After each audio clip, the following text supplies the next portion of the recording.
NBC and Peacock. JJ? Don't JJ. What? No.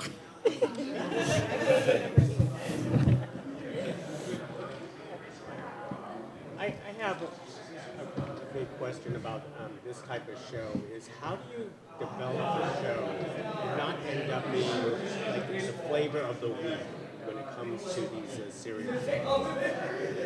Interesting question. I mean, I think it comes down to doing our best to tell the stories we want to tell, but do something a little bit unique. For us, the sort of flavor of serial killer that we try to explore, I think, sort of separates us a bit. And we've seen people sort of are gravitating towards sort of like a little bit of weirdness that they bring, as opposed to being sort of kind of your typical straight down the middle serial killer. And if we get many more seasons, I think I'll probably be able to answer that question better. But It's hard. Yeah, it's hard. I mean, it's hard. You really do have to sort of press yourself and push yourself because usually in the creative breaking process when you could settle and be like, it's good enough. And we're a new show. Every episode we kind of live or die with an audience. So we pushed them as hard as we could to get them to be different.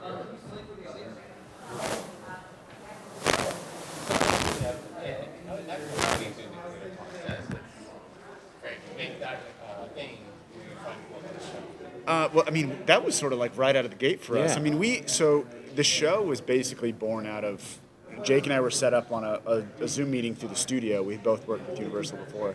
And we started talking about what we wanted to do next, looking to see if there was something we'd want to do together.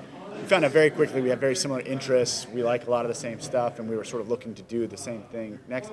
And over the course of that conversation, we came up with the idea of a secret prison, maybe in a missile silo. What would that look like? And then pretty shortly into developing it, I think you're the one who came back with the Panopticon idea, with the tower in the middle, and it honestly, working with Jake it's a really great experience because it's sort of like it's a constant snowball effect where like if I have an idea, he builds on it, then I can build on it, and so it really came very naturally from the get-go.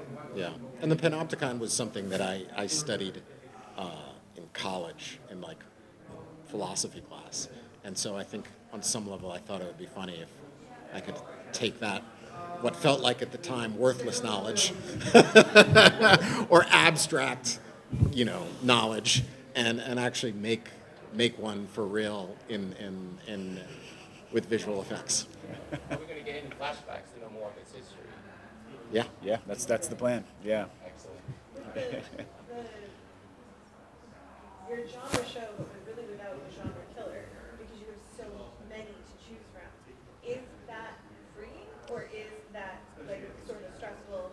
Like, can you just? It's be like, both. oh. I think it's both because I think it's freeing in that we talk about this is our episode that sort of fits into this genre. This is our episode that sort of fits into that genre, but it's also a lot of work to sort of keep it fresh every time and try to go a new direction with it. I would say. Yeah. It's the greatest honor to be making a show and to have the experiences, but it's also the pressure is very real of feeling like you want to live up to people's expectations or their highest expectations because it's such a competitive landscape. There's so many shows, there's so many ways that people can spend time on their phones or watching movies or whatever it is that like you kind of have to you put your best foot forward, otherwise you're just not going to last very long. I wanted to piggyback what you said because I love shows like this, and then you kind of touched on it. It's a competitive field with true crime, and catching killers. So how did you guys come up with this idea of like, okay, the killers are actually already been caught. Now we're gonna let them back out there, and we're gonna like re-catch them. So I just find that that's the most creative part of the show. Oh, well, thank you. I'll say for myself, I think the thing that was fascinating to me was the idea of knowing who a killer is, understanding them because they've been prosecuted, they've been caught, they've been prosecuted, but then having them back out on the loose, but they're doing something different, so they've changed. Why have they changed? And sort of that why is the thing that was always fascinating to me. So I think sort of coming at it from that perspective, I think is what drew us to sort of like, these types of killers and the fact that we're recapturing them as opposed to going after them out of the gate. And that they can get a little bit weird. Yeah. Like most of the other shows that are kind of in this genre with us,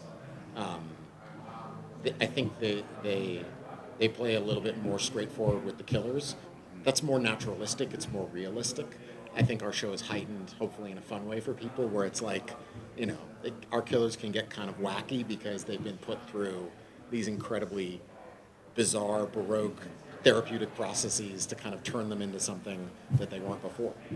So where do you draw your inspirations from? Nightmares. I was going to say, I'm assuming you're not drawing it from experience. So where else? I think phobias is a big place to start. Like, everybody has phobias. They're not rational, but they're very real and very visceral for people. And whatever that phobia is, you can sort of start there and kind of work out. And it usually produces something. Yeah, I'll say, episode 4, we did a doctor who was killing people. And I know Jake came into the writer's room one day and we were talking about sort of what's the scariest thing for us. And we all sort of started talking about somebody who you sort of implicitly put your trust in or explicitly put your trust in, and then violating that trust feels like that's sort of the scariest. And so Jake started talking about the doctor, and we were like, oh, that's kind of everybody's nightmare when you stop and think about it. Like, you just trust that person. We talk a lot about this is not a case, but we talk about it in the abstract, the Uber Eats case, we always call it. Because we all do it, right? We all just take the food and eat it from somebody that we don't know. We sit down and we eat it. And we never stop to think about it. And if you actually stop to think about it, it gets really uncomfortable. You know what I mean? Yeah, right, exactly. It's all the time. Exactly. So, you know what I mean? Like things like that in the writer's room where like everyone, you kind of feel the visceral reaction of your writers and everyone's just kind of like, oh. You know, like that's something. Then you know you're onto something. When everyone is a little bit like, that's uncomfortable because we all can relate to the vulnerability. I had another question. So, are you guys true crime fans? And if so, what is your favorite genre of true crime? Because there's so many. Genre. I mean, I listen to podcasts quite a bit, and I listen to Crime Junkies a lot. Okay. Yeah.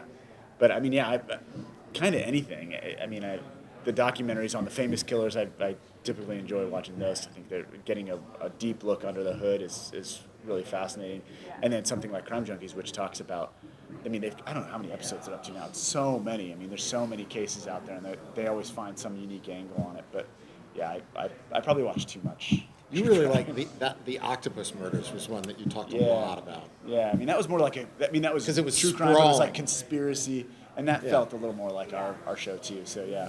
Well, you them right away. You're not true. You don't. No. But I also I would come into the office pretty much every day and be like, I listened to this thing on the way in. We got to talk about it. Everyone has a different way in. Yeah. I've never been. I'm really not a podcast person. I don't know why. Like, it's just not. It's never been something that I've been super into. So yeah. Apologies if anyone has a podcast.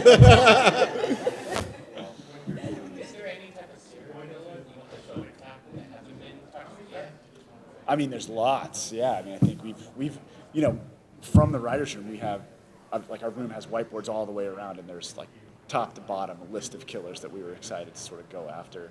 I wouldn't necessarily say one particular genre, but there's no shortage of creepy kind of ideas for serial killers. So we've got a lot that we're excited to explore, hopefully in season 2. No, I think we're going to stay away from that. It's not our show. We always want to be fun. We want to be thrilling and fun. So we stay away from terrorism, and that's not just that's all forms of terrorism. Yeah. Eco-terrorism, any type of terrorism. We're just that's not a good hang. It's just not our show. And we stay away from anything involving basically kids. Yeah. We'll go up to late teens. It starts to get we did a late teen, I think, in the Arlo Brandt one, but kids, it's not our bag. So how do you guys choose them? Because there are so many serial killers, and I do have to say we were actually talking about the environmental wolf. Brenda. We were kind of Yeah, that's great. Yeah. My children were kind of I kind of was too. Yeah. But when you find these ones that you're really interested in, you have these whiteboards just filled with all of these just great.